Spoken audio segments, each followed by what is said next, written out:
If you want to get back with your ex, there are 4 feelings that you need to understand, 4 feelings that dumpers, I hate this word, but let's use this word, people who decide to end relationship will feel before they get back with you.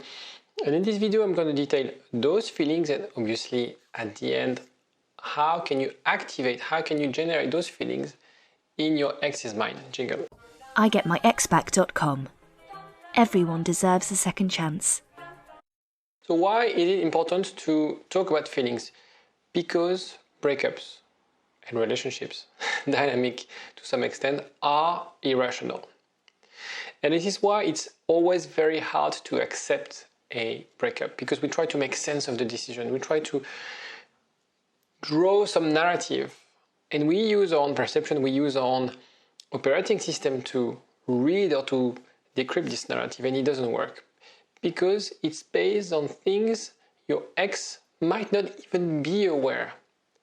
What we would call unconscious drivers, things that are outside of our consciousness. And this is what we will explore today. This is also an element that we will use in this context. We will use those unconscious drivers that your ex will experience, that your ex will feel. Those feelings are just a manifestation of unconscious drivers.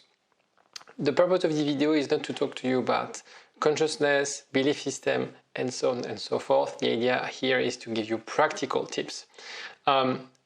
Just before I move on to the first feeling, this applies when your ex and you had a strong relationship, a loving relationship, mutually loving relationship. And especially a relationship that has been longer than 9 to 12 months, where we passed the honeymoon phase. If you're not sure whether you have a chance of getting back together, if you're not sure whether your relationship has a chance, have a look. There's a link in the description where you can take the quiz, and that will give you sort of a scoring system telling you if you have a chance or not to get back with your ex. It's totally free and it takes 3 minutes to complete. First feeling, regret. This is how people feel when they break up with someone, when they make a decision to end the relationship, when they make this assumption, life will be better if I'm alone. I'll be not living in the pain, for example. I would be able to do whatever I want to do, to live my own life, to make my own choices, not depending on someone, for example. I talk a lot about attachment style and the dynamic of avoidant, anxious attachment style. And avoidant people, when they leave a relationship, they make this assumption that, like, what I need for me right now is to be in a state, in a life where I don't depend on anyone and that person doesn't depend on me. That's what I want. The problem is, with a bit of time, if they had feelings for you, they start to value what they don't have. And this is common for everyone. We are full of biases, full of cognitive biases, and this is a very, very strong one. The idea that we always value what we don't have. We always magnify things that we had but can't control. Because in a way, being in a relationship provides that sense of control.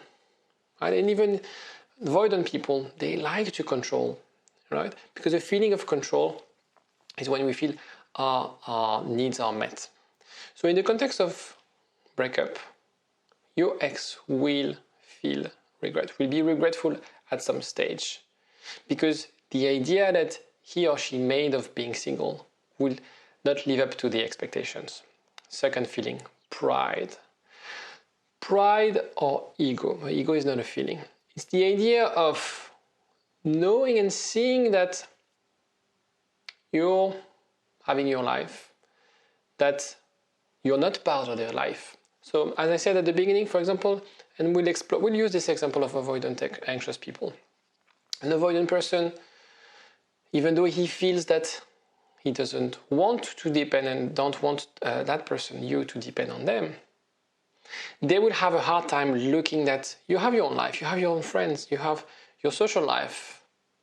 And it seems that their life and your life are separate now. And it's very hard to let go of this. Very hard to see that you can live your life on your own now. So of course, at the beginning, after a few weeks after the breakup, they won't pay attention to that. But seeing you happy and fulfilled and moving forward with your life, that will trigger an element of, okay, what's my role here? I love that person, I had feelings for that person, we had something special, and I can't do anything about that now. And I want to ensure, and this is why sometimes people will reach out just to assess their influence on you. Then is the question of how to navigate this space, and we'll come to that afterwards. Third feeling, jealousy. Obviously, the idea that you're not theirs anymore. And you could be jealous right now because you're the one, maybe that your partner is in a rebound relationship, dating someone, or maybe you feel that he or she is starting to see people. And again, it's the idea of not having control anymore. But this jealousy as well about, we share those moments together. We had this intimacy. And now I feel that I'm losing this. So of course, as a dumpy, I hate those words, but it's easier to say this like this. As a dumpy, of course, you are the one who would be jealous in the first place. But after a while, trust me, again, if you've been in love, if you had something meaningful, your ex will be jealous of this life, your ex will be jealous of what's going on in your life, and they can't be part of it. The fourth one, which is the one we also need to leverage when it comes to getting back with an ex, is curiosity. What's going on in your life? And this is why it's very important for you to make sure that you create some mystery. Make sure that you don't, you keep your cards against your chest. You don't reveal too much. Interest, seduction, is also very linked to mystery. You want your ex to have this idea to want to know more about you. Who are you seeing? What are you doing? What are your plans? What are you up to? And very often, people will reach out saying like, how have you been? How have you been up to? It's not English. How have you been? Has everything? They want updates. They want to know what's going on in your life. Even though they took the decision to end the relationship, again, I'm going to repeat this, but if you had something meaningful, it's going to be very hard for that person not to know what you're up to. And this is why it's important to have a phase of no contact, to entertain this mystery, to create that gap, to create that space where your ex will start to feel the regret, where your ex start to feel a bit jealous if he, for example, sees stories on Instagram, or if he hears from mutual friends, hears about you from mutual friends. And that will tease his curiosity. So now, what should you do to activate those feelings? I discussed about no contact, to create that space, to create this foundation, this sort of structure for your ex to miss you, for your ex to be curious. Now your job is very simple, but at the same time, very simple because the rules or the guidelines are very simple. It's just how you do it that is a little bit harder, a little bit more complex. The idea is very simple. Create your perfect life. And don't tell me that your perfect life is being with your ex. That's not the point. Your perfect life is how can you know more about yourself? How can you address your insecurities? How can you design your life to do things that matters to you, to do things that are in line with who you are, with your values, with your purpose. And it's very hard, it's very foggy. After a breakup, we feel completely lost. We feel lack of structure. And that's why I help people as well, is to really structure their thoughts, really structure what do they want, what are their needs. And sometimes you do that out of anger. You do that out of, I want revenge. I want to show them my worth. And that's fine. If you do it this way, that's fine. But you do it for you, right? Even if it's about revenge, even if it's with the idea of getting back with your ex, understand that right now, your only option is to build your best life. And also the reason I love this job and I decided to help people specifically after a breakup is because I know every time we encounter something extremely difficult, this is where we get the best of us. Quick word about value. The problem is, it's very hard to be insensitive to people's feedback and comments.